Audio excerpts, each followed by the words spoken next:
Hi everyone, welcome back to my channel. ನಾನು ಇವತ್ತೊಂದು without bead ಮತ್ತು ವಿತ್ ಬೀಡ್ ಯೂಸ್ ಮಾಡಿ ಯಾವ ಥರ ಬ್ರೈಡಲ್ ಕುಚ್ಚು ಡಿಸೈನ್ ಹಾಕೋದು ಅಂತ ತೋರಿಸ್ಕೊಡ್ತಾ ಇದ್ದೀನಿ. ಕುಚ್ಚು ಬೇಕು ಅಂದರೆ ಹಾಕ್ಬೋದು, ಇಲ್ಲಾಂದರೆ ಸ್ಕಿಪ್ ಆದರೂ ಮಾಡ್ಬೋದು. ಇದಕ್ಕೆ ನೋಡಿ, ಇಲ್ಲಿ ನಾನು ಫಸ್ಟಿಗೆ ಬಟ್ಟೆಗೆ 2 ಸರಿ ಲಾಕ್ ಮಾಡಿದೆ. 1 2 3 ಚೈನ್ ಹಾಕ್ತೀನಿ, ಲಾಕ್ ಮಾಡ್ತೀನಿ. 3 ಚೈನ್ ಹಾಕಿ ಲಾಕ್ ಮಾಡಿ, ಲಾಕ್ ಆದಮೇಲೆ ಮತ್ತೆ 3 ಚೈನ್ ಹಾಕ್ತೀನಿ. ಇವಾಗ 1 2 3 ಚೈನ್ ಹಾಕ್ತೀನಿ. ಬಟ್ಟೆಗೆ ಎಲ್ಲಿಗೆ ಬರುತ್ತೋ ಅಲ್ಲಿಗೆ ಲಾಕ್. ಬಿಗಿನರ್ಸರು ಯಾರಾದರೂ ಕಲಿತಾ ಇದ್ದರೆ ಹೊಸೊಬ್ರು ಈ 3 ಚೈನ್ ಹಾಕಿರೋದನ್ನ 4 ಚೈನ್ ಹಾಕಿಬಿಟ್ಟು 3 ಚೈನಿಗೆ ಎಷ್ಟು ಗ್ಯಾಪ್ ಹಾಕ್ತೀವೋ ಅಷ್ಟಕ್ಕೆ ಗ್ಯಾಪ್ ಹಾಕಬೇಕು. ನೋಡಿ, ಇಲ್ಲಿ ನಾನೊಂದು 7 ಇಂದ 8 ಚೈನ್ ಹಾಕ್ತಾ ಇದ್ದೀನಿ. ಹಾಕಿಬಿಟ್ಟು ಈ 4 ಚೈನ್ ಅಥವಾ 3 ಚೈನ್ ಎಷ್ಟು ಗ್ಯಾಪ್ ಬರುತ್ತೋ ಅಷ್ಟಕ್ಕೇ ಇದನ್ನು ಲಾಕ್ ಮಾಡಬೇಕು. ಫುಲ್ಲು ಯು ಶೇಪ್ ಬರಬೇಕು. ನಮಗೆ ತೀರಾ ಟೈಟ್ ಆಗಿರಬಾರ್ದು, ಯು ಶೇಪ್ ಇರಬೇಕು. 1 2 3 ಚೈನ್ ಹಾಕ್ತೀನಿ. ಮತ್ತು ಬಟ್ಟೆಗೆ ಎಲ್ಲಿಗೆ ಬರುತ್ತೋ ಅಲ್ಲಿಗೆ ಲಾಕ್ ಮಾಡ್ತೀನಿ. ನಾನು ಹೇಳಿದ್ನಲ್ಲ, ಬಿಗಿನರ್ಸು ಈ 3 ಚೈನ್ನ 4 ಚೈನ್ ಮಾಡ್ಕೊಂಬಿಟ್ಟು 3 ಚೈನ್ ಗ್ಯಾಪ್ ಅಷ್ಟಕ್ಕೆ ಹಾಕಿ. ಯಾಕಂದರೆ ಅಕಸ್ಮಾತ್ ಹೊಸೊಬ್ರು ನೀವು ಹಾಕ್ತಾ ಇರೋದು ರೇಷ್ಮೆ ಸೀರೆಗೆ ಹಾಕ್ತಾಯಿದ್ರೆ ಏನಾದರೂ ಸುಕ್ಕಾಗ್ಬಿಟ್ರೆ ಮತ್ತೆ ಎಲ್ಲ ಬಿಚ್ಚಿಬಿಟ್ಟು ಮತ್ತೆ ಹಾಕಬೇಕಾಗತ್ತೆ. ಹಂಗಾಗಿ ಇಲ್ಲಿ ಟೋಟಲಾಗಿ 7 ರಿಂದ 8 ಕಂಬಗಳನ್ನ ಹಾಕ್ಬೋದು. ಹಾಕ್ಬಿಟ್ಟು ಯು ಶೇಪ್ನಲ್ಲಿ ಬಟ್ಟೆಗೆ ಲಾಕ್ ಮಾಡಬೇಕು. ಬೇಸ್ ಲೈನ್ ಬಂದು ಫುಲ್ಲು ಇದೇ ಥರನೇ ಇರುತ್ತೆ. 3 ಚೈನ್ 2 ಟೈಮ್ಸು, ಒಂದು 7 ಅಥವಾ 8 ಚೈನ್ ಇದನ್ನು ಹಾಕ್ಕೊಂಡು ಕಂಪ್ಲೀಟ್ ಮಾಡ್ಕೋಬೇಕು. ಫಸ್ಟು ಬೇಸ್ ಲೈನು ಇದು 3 ಸ್ಟೆಪ್ ಆಗಿದೆ. 3 ಸ್ಟೆಪ್ ಆದ್ರೂ ತುಂಬ ಚೆನ್ನಾಗಿ ಕಾಣುತ್ತೆ. ನಿಮಗೆ ನೋಡ್ಬೋದು ನೀವು ಲಾಸ್ಟ್ನಲ್ಲಿ. ನಾನು ವಿತ್ ಬೀಡ್ಸ್ನೂ ಸಹ ಹಾಕಿದ್ದೀನಿ, ವಿತೌಟ್ ಬೀಡ್ಸ್ನಲ್ಲೂ ನಾನು ತೋರಿಸಿದ್ದೀನಿ. 1 2 3 ಚೈನ್ ಹಾಕಬೇಕು, ಮತ್ತೆ ಲಾಕ್ ಮಾಡಬೇಕು. 1 2 3 4 5 6 7 ಚೈನ್ ಹಾಕಿ ಅಥವಾ 8 ಚೈನ್ ಆದರೂ ಹಾಕ್ಬೋದು. ಮತ್ತು 4 ಚೈನ್ ಎಷ್ಟು ಗ್ಯಾಪ್ ಬರುತ್ತೋ ಅಷ್ಟಕ್ಕೆ ಲಾಕ್ ಮಾಡಬೇಕು. ಇದೇ ಥರ ಬೇಸ್ ಲೈನ್ ಫುಲ್ಲು ನಾನು ಕಂಪ್ಲೀಟ್ ಮಾಡ್ಕೊಂಡು ಹೋಗ್ತೀನಿ. ನೋಡಿ, ಯು ಶೇಪ್ ಕ್ಲೀನಾಗಿ ಕಾಣುತ್ತೆ ನಿಮಗೆ. ಸ್ವಲ್ಪ ಈ ಥರ ಎಳ್ಕೊಂಡ್ರೆ ನೀವು ಹಾಕುವಾಗ ಬ್ಯಾಕ್ ಸೈಡ್ ತಿರುಗಿಸ್ಕೊಂಡು ಒಂದ್ಸರಿ ಚೆಕ್ ಮಾಡ್ಕೊಂಡು ಹಾಕ್ಕೊಂಡು ಹೋಗಿ. ಇಲ್ಲಿ ನಾನು ಒಂದು 4 ಆರ್ಚ್ ಬರೋ ಥರ ನಾನೊಂದು ಒಂದು ಸ್ಯಾಂಪಲ್ ಪೀಸ್ ತೋರಿಸ್ತಾ ಇದ್ದೀನಿ. ಲಾಸ್ಟಿಗೂ ಸಹ 2 ಸರಿ 3 ಚೈನ್ ಹಾಕಿ ಎಕ್ಸ್ಟ್ರಾ 1-2 ಎಕ್ಸ್ಟ್ರಾ ಚೈನ್ಗಳನ್ನ ಹಾಕಿ ದಾರನ ಕಟ್ ಮಾಡಿಬಿಡ್ತೀನಿ. ಕಟ್ ಮಾಡಿಬಿಟ್ಟು ಈಗ ಮತ್ತೆ ಸ್ಟಾರ್ಟಿಂಗಿಂದ ತೋರಿಸ್ತೀನಿ. ಇಲ್ಲಿ ಬೇಕಂದರೆ ನೀವು ಇದನ್ನು ಬ್ಯಾಕ್ ಸೈಡಿಂದ ತಿರುಗಿಸ್ಕೊಂಡು ಸಹ ನೀವು ಹಾಕ್ಕೊಂಡು ಹೋಗ್ಬೋದು. ಅಷ್ಟೊಂದು ಚೆನ್ನಾಗಿ ಕಾಣಲ್ಲ. ಹಂಗಾಗಿ ಮತ್ತು ಫ್ರಂಟ್ ಸೈಡಿಂದನೇ ದಾರನ ಕಟ್ ಮಾಡ್ಕೊಂಡ್ಬಿಟ್ಟು ಮತ್ತು ಫ್ರಂಟ್ ಸೈಡಿಂದನೇ ಲಾಕ್ ಮಾಡ್ಕೊಂಡು ಹೋಗಿ ತುಂಬ ಚೆನ್ನಾಗಿರುತ್ತೆ. ಒಂದ್ಸರಿ ಲಾಕ್ ಆದಮೇಲೆ 3 ಚೈನ್ ಒಳಗೆ ಒಂದ್ಸರಿ ಲಾಕ್ ಮಾಡಿಬಿಟ್ಟು ಒಂದು 2 ಲಾಕು ಅಥವಾ 3 ಲಾಕ್ ಮಾಡಿ ಕ್ಲೀನಾಗಿ 3 ಟೈಮ್ಸು ಸಿಂಗಲ್ ಕ್ರೋಶೆಟ್ ಹಾಕಿಬಿಟ್ಟು ಸ್ವಲ್ಪ ದಾರ ಮೇಲೆ ಎತ್ಕೊಂಡು ಒಂದು ಬೀಡನ್ನ ಆ್ಯಡ್ ಮಾಡಿ. ಸರ್ಕಲ್ ಬೀಡ್ ಆದರೂ ತೊಗೋಬೋದು, ಕಟಿಂಗ್ ಬೀಡ್ ತೊಗೋಬೋದು. ಇಲ್ಲಿ ನಾನು ಸ್ವಲ್ಪ ಕಟಿಂಗ್ ಇದೆ ಮೇಲೆ ಬೀಡ್ ಲಾಕ್ ಆದರೂ ಮಾಡಿ, ಬೀಡ್ ಲಾಕ್ ಮಾಡಿಲ್ಲ ಅಂದರೂ ನಡೆಯುತ್ತೆ. ಇವಾಗ ಆ 3 ಚೈನ್ ಒಳಗಡೆ ಇದನ್ನು ಲಾಕ್ ಮಾಡಬೇಕು. ಮಾಡಿಬಿಟ್ಟು ನೋಡಿ, ಇವಾಗ ಇಲ್ಲಿ ಕಂಬಗಳನ್ನ ಹಾಕಬೇಕು. ಸೂಜಿ ಮೇಲೆ ಒಂದ್ಸರಿ ದಾರ ತೊಗೊಂಡು ಕಂಬಗಳನ್ನ ಹಾಕಬೇಕು. ಇಲ್ಲಿ ಟೋಟಲಾಗಿ ನಮಗೆ ಎಷ್ಟು ಕಂಬ ಬರುತ್ತೆ ಅಂತ ನಾನು ಹೇಳ್ತೀನಿ. 2 ಕಂಬ ಆಯಿತು. 3ನೇ ಕಂಬ, 4ನೇ ಕಂಬ, 5ನೇ ಕಂಬ, 6ನೇ ಕಂಬ, 7ನೇದು, 8 9 10 ಆಯಿತು.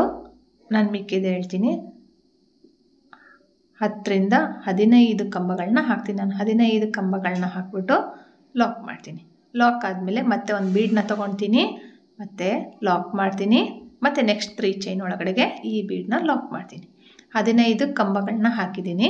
ಟೋಟಲಾಗಿ ನಾನಿಲ್ಲಿ ಪ್ರತಿಯೊಂದು ಆರ್ಚ್ ಮೇಲೂ 15 ಕಂಬಗಳನ್ನ ಹಾಕಬೇಕು. ಮತ್ತು ಇಲ್ಲಿ ಕಂಬಗಳನ್ನ ಹಾಗೇ ಕೌಂಟ್ ಮಾಡಿಕೊಂಡು ಹಾಕ್ಕೊಂಡು ಹೋಗಬೇಕು. 15 ಕಂಬಗಳನ್ನ ಹಾಕ್ಬಿಟ್ಟು ನಾನು ತೋರಿಸ್ತೀನಿ. ನೋಡಿ, ಕಂಪ್ಲೀಟ್ ಆಯಿತು. ಇವಾಗ ಈ 3 ಚೈನ್ ಒಳಗಡೆ ಲಾಕ್ ಮಾಡಿಬಿಟ್ಟು ಒಂದು ಸ್ವಲ್ಪ ದಾರ ಮೇಲೆ ಎತ್ಕೊಂಡು ಒಂದು ಬೀಡನ್ನ ಆ್ಯಡ್ ಮಾಡಿ. ಬೀಡ್ ಲಾಕ್ ಏನು ಬೇಕಾಗಿಲ್ಲ, ಬೇಕು ಅಂದರೆ ಬೀಡ್ ಲಾಕ್ ಮಾಡಿ. ಯಾಕಂದರೆ ನೆಕ್ಸ್ಟ್ ಇದರಲ್ಲೇ ಒಂದು ಸ್ಟೆಪ್ನಲ್ಲಿ ನಾನು ಹೇಗೆ ಮಾಡೋದು ಅಂತ ತೋರಿಸ್ತೀನಿ. ಅಂದರೆ ಇವಾಗ ಏನು ಬೀಡ್ ಲಾಕ್ ಮಾಡಿರ್ತೀವಲ್ಲ ಅದ್ರ ಹಿಂದ್ಗಡೆ ದಾರ ಇರುತ್ತೆ. ಆ ದಾರಕ್ಕೇನೆ ನೀವು ಕುಚ್ಚು ಕಟ್ಟಿ ಕೊಡ್ಬೋದು.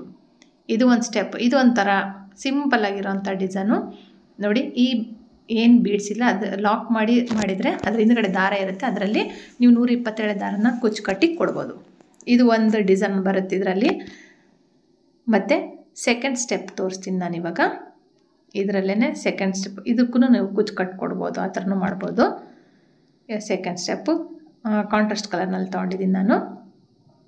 ಲಾಕ್ ಇರೋ ಕಡೆಗೇ ಲಾಕ್ ಮಾಡ್ತೀನಿ. ಇದನ್ನು ಲಾಕ್ ಮಾಡಿಬಿಟ್ಟು ಏನು ಸಿಂಗಲ್ ಕ್ರೋಶೆಟ್ಗಳು ಹಾಕಿದ್ವಲ್ಲ ಒಂದ್ರ ಮೇಲೆ ಎಕ್ಸ್ಟ್ರಾ ಒಂದು ಲಾಕ್ ಮಾಡಿಬಿಟ್ಟು ಒಂದು 2 ಅಥವಾ 3 ಸರಿನೂ ಲಾಕ್ ಮಾಡ್ಬೋದು. ಇಲ್ಲಿ ಮಾಡಿದಾದ ನಂತರ ಚೈನ್ಗಳನ್ನ ಹಾಕಬೇಕು. 1 2 3 4 ಚೈನ್ ಹಾಕಿಬಿಟ್ಟು ಸೂಜಿ ಮೇಲೆ ಒಂದು ಸರಿ ದಾರ ತೊಗೊಂಡು ಇಲ್ಲಿ ಕಂಬಗಳಿದೆಯಲ್ಲ, ಕಂಬಗಳನ್ನ ಕೌಂಟ್ ಮಾಡಿ ಇಲ್ಲಿ ಫಸ್ಟ್ ಇದು ಬೇಸ್ ಲೈನು, ಇದು 1 2 3 ಮತ್ತು 2 ಮಧ್ಯದಲ್ಲಿ 3ನೇ ಕಂಬ ಮತ್ತು 2ನೇ ಮಧ್ಯದ ಕಂಬದಲ್ಲಿ ಇದನ್ನು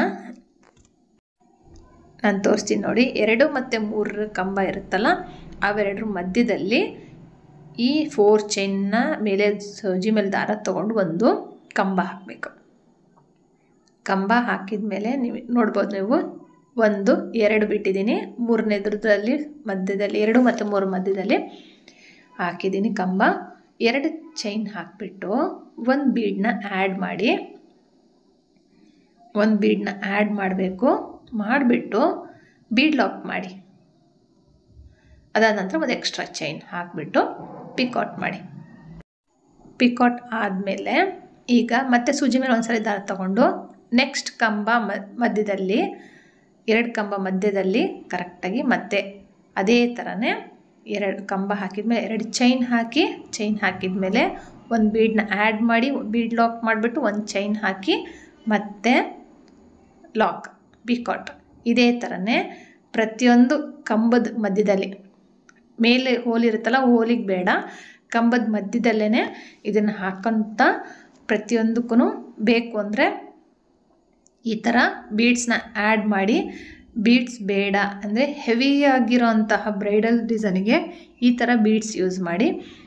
ಸಿಂಪಲ್ ಆಗಿರಲಿ ಅನ್ನೋರಿಗೆ, ಬೀಡ್ಸ್ ಜಾಸ್ತಿ ಬೇಡ ಅನ್ನೋರಿಗೆ ಬೀಡ್ಸ್ನ ಲೆಸ್ ಮಾಡಿನೂ ಸಹ ನಾನು ಇನ್ನೊಂದು ಇವಾಗ 4 ಏನು ಆರ್ಚ್ ತೋರಿಸ್ತಾ ಇದ್ದೀನಲ್ಲ, ಅದರಲ್ಲಿ 2 ಆರ್ಚ್ ಬೀಡ್ಲೆಸ್ ನಾನು ಹಾಕಿ ತೋರಿಸ್ತೀನಿ. ಇದೇ ಥರನೇ ಇಲ್ಲಿ ಟೋಟಲಾಗಿ ನೋಡಿ ಕೌಂಟ್ ಮಾಡಿ. ಟೋಟಲಾಗಿ ನಮಗೆ ಎಷ್ಟು ಬೀಡ್ಸ್ ಬರುತ್ತಂದರೆ 9 ಬೀಡ್ಸ್ ಅಥವಾ 8 ಬೀಡ್ಸ್ ಬರ್ಬೋದು. ಸ್ವಲ್ಪ ಜಾಸ್ತಿ ಆಗಿಬಿಡ್ತು, ಹಂಗಾಗಿ ಒಂದನ್ನು ಸ್ಕಿಪ್ ಮಾಡ್ಕೊಳ್ಳಿ ಬೀಡನ್ನ. ಇವಾಗ 2ರ ಮಧ್ಯದಲ್ಲಿ ಮತ್ತೆ ಒಂದು ಚೈನ್ ಹಾಕಿಬಿಟ್ಟು ಆರ್ಚ್ ಕಂಪ್ಲೀಟ್ ಆದಮೇಲೆ ಒಂದು ಚೈನ್ ಹಾಕಿ ಮತ್ತು ಕಂಬ 2ರಿಂದ 1 ಕಂಬ ಹಾಕಿಬಿಟ್ಟು 1 2 ಚೈನು ಮತ್ತು ಒಂದು ಬೀಡ್ ಮತ್ತು ಬೀಡ್ ಲಾಕ್ ಮತ್ತು ಒಂದು ಚೈನು ಮತ್ತು ಪಿಕಾಟ್. ಇದೇ ಥರನೇ ಇಲ್ಲಿನೂ ಸಹ ಕಂಪ್ಲೀಟ್ ಮಾಡ್ಕೊಂಡು ಹೋಗಬೇಕು. ಹೊಸಬ್ರು ನನ್ನ ಚಾನಲ್ನ ಯಾರಾದರೂ ನೋಡ್ತಾ ಇದ್ದರೆ ಪ್ಲೀಸ್ ಸಬ್ಸ್ಕ್ರೈಬ್ ಮಾಡ್ಕೊಳ್ಳಿ, ಹಾಗೆ ಬೆಲ್ ಐಕಾನ್ ಪ್ರೆಸ್ ಮಾಡಿ. ನಾನು ಯಾವುದೇ ಹೊಸ ವೀಡಿಯೋ ಹಾಕಿದ ತಕ್ಷಣ ನಿಮಗೆ ಬರುತ್ತೆ. ಹಾಗೆ ಕಮೆಂಟ್ ಮಾಡಿ. ಆದಷ್ಟು ಗೋಲ್ಡ್ ಬೀಡನ್ನ ಯೂಸ್ ಮಾಡೋದಕ್ಕಿಂತ ಕ್ರಿಸ್ಟಲ್ ಬೀಡ್ಸ್ಗಳನ್ನ ಯೂಸ್ ಮಾಡಿ. ಆಮೇಲೆ ಮ್ಯಾಟ್ ಫಿನಿಶಿಂಗ್ ಬೀಡ್ಸ್ನ ಯೂಸ್ ಮಾಡೋದ್ರಿಂದ ಕಲರ್ ಬೇಗನೆ ಡಿಮ್ ಆಗೋದಿಲ್ಲ. ನಾನು ಸ್ಯಾಂಪಲ್ ಪೀಸ್ ತೋರಿಸ್ತಾ ಇರೋದ್ರಿಂದ ಈ ಥರ ಹಾಕಿರೋದು, ಬಟ್ ತುಂಬ ಜನ ಗೋಲ್ಡ್ ಬೀಡೇ ಯೂಸ್ ಮಾಡೋದು. ಇಲ್ಲಿ ಕಂಪ್ಲೀಟ್ ಮಾಡಿ ತೋರಿಸ್ತೀನಿ ನೋಡಿ. ಒಂದು 7 ಬೀಡ್ಸ್ ಬರುತ್ತೆ.